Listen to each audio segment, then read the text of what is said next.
Assalamualaikum warahmatullahi wabarakatuh dan salam sejahtera untuk kita semua. Selamat pagi, perkenalkan nama saya Leni Indriani, saya dari kelompok 3. Saya bersama dengan rekan-rekan saya yaitu Sufiarti, Heti Selvina Going, dan Fredericus Arnold. Ini kali membahas tentang analisis bisnis dan kelayakan usaha. Materi yang pertama, pentingnya studi kelayakan usaha. Pertama, sebelum memulai bisnis baru, harus diadakan penelitian terlebih dahulu. Apakah bisnis yang akan kita jalankan ini memberikan keuntungan atau tidak. Kemudian yang kedua, ada dua studi atau analisis yang dapat digunakan. Yang pertama, studi kelayakan usaha atau Reatability Study of Business. Kemudian yang kedua, ada analisis SWOT, Strike, Reckons of Strike Right. Kemudian ada proses dan tahapan studi kelayakan, yaitu tahap penemuan atau penemuan gagasan, kemudian tahap memformulasikan tujuan, kemudian tahap analisis, dan tahap keputusan. Sekian dari saya, akan dilanjutkan oleh rekan saya. Assalamualaikum warahmatullahi wabarakatuh. Saya Sufiarti dengan NIM C1C119015. Nah, di sini saya akan membawakan materi tentang analisis kelayakan bisnis. Nah, di mana analisis kelayakan bisnis ini ada poin, yaitu analisis aspek pemasaran, di mana mengatakan analisis aspek pemasaran ini ada beberapa bagian, yaitu kebutuhan dan keinginan konsumen, segmentasi pasar, target, nilai tambah, masa hidup produk, struktur pasar, persaingan dan strategi pesaing, ukuran pasar, pertumbuhan pasar, laba kotor, dan pangsa pasar. Nah, di poin kedua ada analisis aspek produksi atau operasi, yaitu lokasi operasi, volume operasi, mesin dan peralatan, bahan baku, dan bahan penolong tenaga kerja, dan layout. Di poin ketiga yaitu ada analisis aspek manajemen, yaitu kepemilikan, organisasi, tim manajemen, dan karyawan.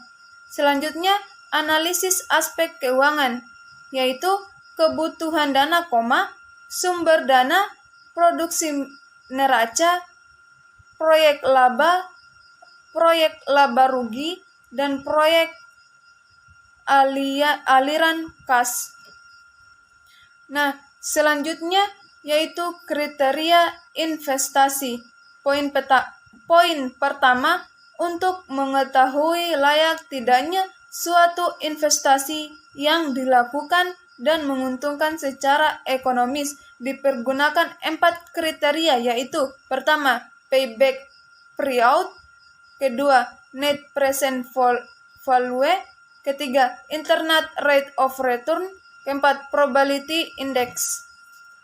Nah, selanjutnya ada juga payback period atau PBP, di mana pertama itu untuk menghitung jangka waktu pengembalian modal, dan yang kedua, semakin cepat payback periodnya, semakin baik bisnis tersebut. Ada rumusnya, yaitu payback period sama dengan nilai investasi per kas masuk bersih dikalikan 1 tahun. Itulah rumus dari payback period. Terima kasih atas kesempatan yang diberikan kepada saya di sini. Saya akan menjelaskan tentang kriteria nilai bersih sekarang.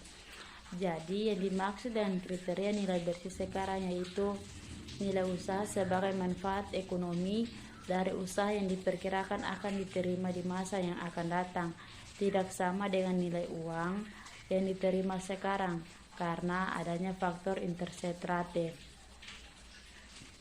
Jadi NPV dalam kurung I sama dengan PFT kali BT kurang PFT kali CT, di mana T sama dengan 1, 2, 3, N. Sedangkan PFT sama dengan 1 tambah I kurang T adalah faktor nilai sekarang.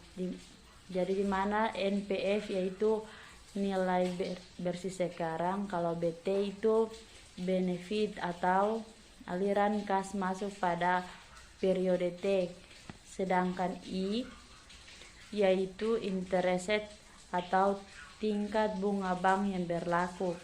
Kalau T yaitu periode waktu, dan kalau 1 tambah I kurang T sama dengan discount faktor atau faktor nilai sekarang atau PFT. Mungkin itu materi dari saya, dan saya kembalikan ke moderator. Sekian dan terima kasih. Assalamualaikum warahmatullahi wabarakatuh. Baik, di sini saya akan menjelaskan materi bagian kriteria rasio manfaat biaya atau benefit cost ratio.